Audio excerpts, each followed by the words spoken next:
রোগীকে দেখাইছেন এই দিব্যজ্যোতি পোদ্দার? হ্যাঁ হ্যাঁ, কত টাকা নিছে? এটা নিছে 100। এই যে রোগীরা বলছে 100 টাকা করে, এই 100 টাকাও কি আপনার ঊর্ধ্বতন কর্মকর্তাদেরকে দিয়ে থাকেন?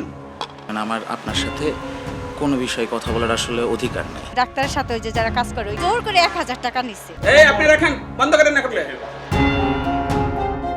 অভিযোগ, সরকারি হাসপাতালে ভিজিট ছাড়া রোগী দেখা হয় না। হাসপাতালে বসেই ব্যক্তিগত চেম্বার করেন বরিশালের বিভিন্ন উপজেলা স্বাস্থ্য কমপ্লেক্সের অনেক চিকিৎসক। সত্যতা যাচাইয়ে হিজলা উপজেলা স্বাস্থ্য কমপ্লেক্সে সময় সংবাদ। হাসপাতালের চিকিৎসক দিব্যজ্যোতি পোদ্দার। সরকারের নির্ধারিত ফি 3 টাকা হলেও তিনি নিচ্ছেন 100 টাকা, কারো কাছে 200। রোগীরা বলছেন এখানে নিয়মিত 1 থেকে 200 টাকা চিকিৎসকরা ফি নেন। হাতে নাতে প্রমাণও মেলে। হিজলা হাসপাতাল আসছিলাম আর কি, জিম্বুদুক্তি ডাক্তার আমার কাছ থেকে 100 টাকা নিছে। বাচ্চা নিয়েছি, বাচ্চাটার 100 টাকা বেজে দিচ্ছি। এটা ডাক্তারে নেয়। তবে এ নিয়ে ঊর্ধ্বতনের অনুমতি ছাড়া কথা বলতে নারাজ ডাক্তার দিব্যজ্যোতি পোদ্দার। তাৎক্ষণিক বরিশালের বিভাগীয় স্বাস্থ্য কর্মকর্তাকে মুঠোফোনে প্রশ্ন করলে জানান, হাসপাতালে বসে ভিজিট নেয়ার কোনো বিধান নেই। এই বিষয়ে বক্তব্য দেবার অধিকার একটি উপজেলায় শুধুমাত্র একজন উপজেলা স্বাস্থ্য এবং পরিবার পরিকল্পনা কর্মকর্তা রয়েছে।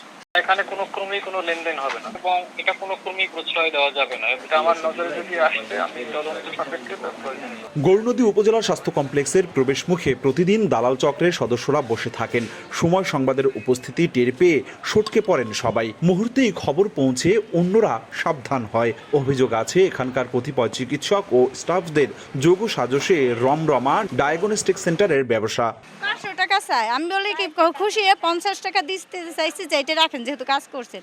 উনি বলে আপনাকে আমি রিক্সা ভাড়া দিচ্ছি, আমরা 50 টাকা নিব, কারণ আমরা এখন অভ্যস্ত হয়ে গেছি ওরা কিভাবে টাকা খায় এইখানে। ভাই আমরা এই জায়গা বলতে গেলে আমরা দোকানদার, আমাকে সমস্যা আছে। কথা বলতে গেলে হাসপাতাল এলাকায় ক্যামেরা চালুর আগে অনুমতি নিতে হবে জানিয়ে উচ্চবাচ্য করেন আরএমও ডাক্তার মনিরুজ্জামান। বন্ধ রাখেন বলছি। কথা বলেন, আমি তো আছি। আপনি তাকে বন্ধ করতে কেন বলছেন না কেন? আপনি আমার পারমিশন নিতে হবে আগে, অথরিটি। কেবল গৌরনদী ও হিজলাই নয়, বরিশালের অধিকাংশ উপজেলাতেই একই অভিযোগ। তবে তদন্ত সাপেক্ষে ব্যবস্থা নেয়ার গতানুগতিক আশ্বাস স্বাস্থ্য বিভাগের। উপজেলায় আউটডোরের ভিজিট হচ্ছে 3 টাকা, এর বেশি যদি কেউ নেয় সেটা সম্পূর্ণ অবৈধ এবং এ ব্যাপারে আমরা তদন্ত করে প্রয়োজনীয় ব্যবস্থা নেব। স্বাস্থ্যসেবাকে জনগণের দোরগোড়ায় পৌঁছাতে সরকারের নানা পরিকল্পনা থাকলেও মাঠ পর্যায়ে হচ্ছে না শতভাগ বাস্তবায়ন। অপূর্ব অপু, সময় সংবাদ, বরিশাল।